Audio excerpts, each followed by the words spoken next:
পশ্চিম বর্ধমানের জেলা শাসকের দপ্তরে মনোনয়ন জমা দিলেন আসানসোল দক্ষিণের বিজেপি প্রার্থী অগ্নিমিত্রা পাল। তার সঙ্গে মনোনয়ন জমা দিলেন কুলটির বিজেপি প্রার্থী অজয় পোদ্দার।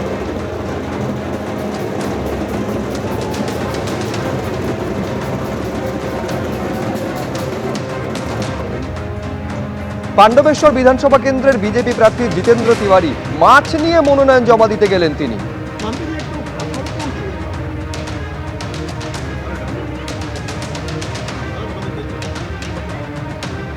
একই সঙ্গে পাণ্ডবেশ্বরের তৃণমূল প্রার্থী নরেন্দ্রনাথ চক্রবর্তী তিনিও আজ নমিনেশন ফাইল করেন।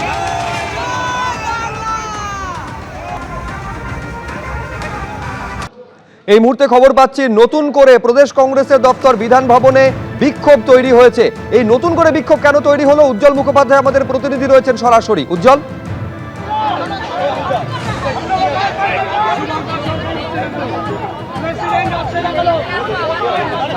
উজ্জ্বল নতুন করে উত্তেজনা কেন?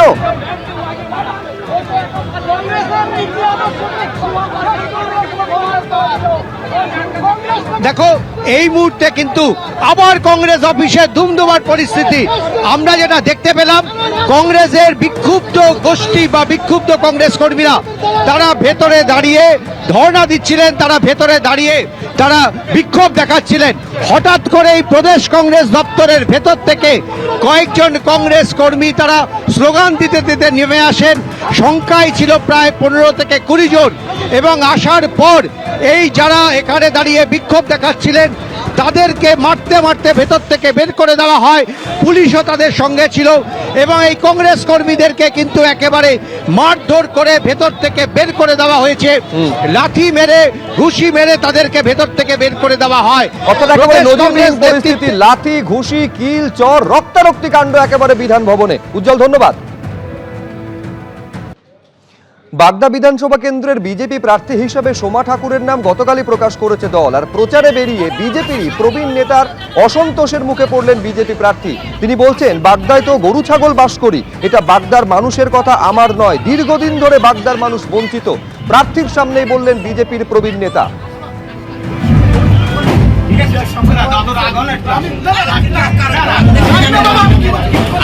আমি দলটা তো অষ্টআশি আমরা বাসা করু সকল বাস করি, তাই তাই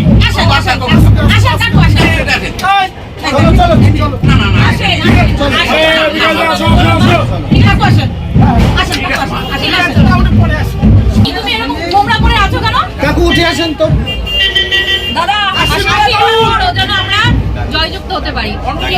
আশীর্বাদ তুমি না আসো না, তোমার চলুন চলুন উঠে আসো।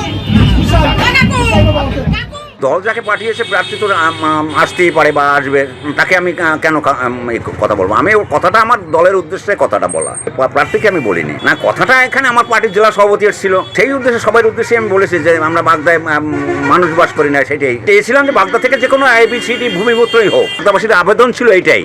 দীর্ঘদিন ধরে আমরা বাগদা থেকে কোনো প্রার্থী পাচ্ছি না, কারণ বাগদায় কোনো উপযুক্ত লোক নেই। সে যখন শান্তনু ঠাকুর যখন নিজে MP আসে, তারপরে আবার তার স্ত্রীকে MLA হিসাবে দিতে হবে। এই জায়গাটাই আমাদের এক কষ্ট, যে তিনি যদি আমাদের MP হন, তাকে তো আমরা সবাই মিলেই জিতিয়েছি। আজকে না একবার না দুবার তাকে MP করা হয়েছে। MPর স্ত্রী হলেই হেভিওয়েট কিনা তার কর্মদক্ষতার উপর তো নির্ভর করবে সবকিছু। জানতে পারলাম যে শান্তনু ঠাকুর মতুয়া ঘরের মতু অধ্যুষিত, তার 5টা সিটের দরকার, এরকম কথা অনেক কথাই বের হয়েছে। বাগদার মানুষ সিদ্ধান্ত নিয়ে নিয়েছে যে যারা 3 মাস ধরে মানুষের পাশে থাকেনি, মানুষের ভোট কাটা গেছে প্রচুর লোকে, হঠাৎ আজকে এসে বিজেপির প্রার্থী হয়ে ভোট প্রচারে নেমেছেন মাননীয় জাহাজ প্রতিমন্ত্রী শান্তনু ঠাকুরের স্ত্রী। তাই প্রভাব খাটিয়ে বাগদা বিধানসভার বিজেপির প্রার্থী হয়ে এসেছেন। এবং আরেকটা কথা প্রশান্তবাবু বলেছেন যে উনি তো কোনোদিন দলের পতাকা ধরেননি, ওনার স্বামী হয়তো দলীয় পতাকা ধরে মন্ত্রী আছেন, কিন্তু সোমা ঠাকুর কোনোদিন দলের পতাকা ধরেননি। এত মারাত্মক অভিযোগ। আমাদের প্রার্থী তৃণমূল কংগ্রেসের মাননীয় মধুপর্ণা ঠাকুর অলরেডি বাগদার মানুষের প্রাণপ্রিয় হয়ে উঠেছেন।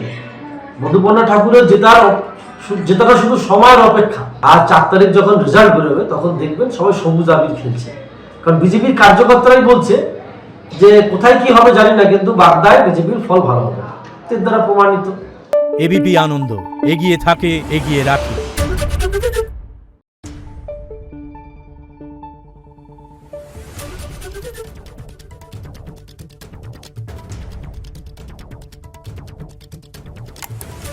রিপোর্ট।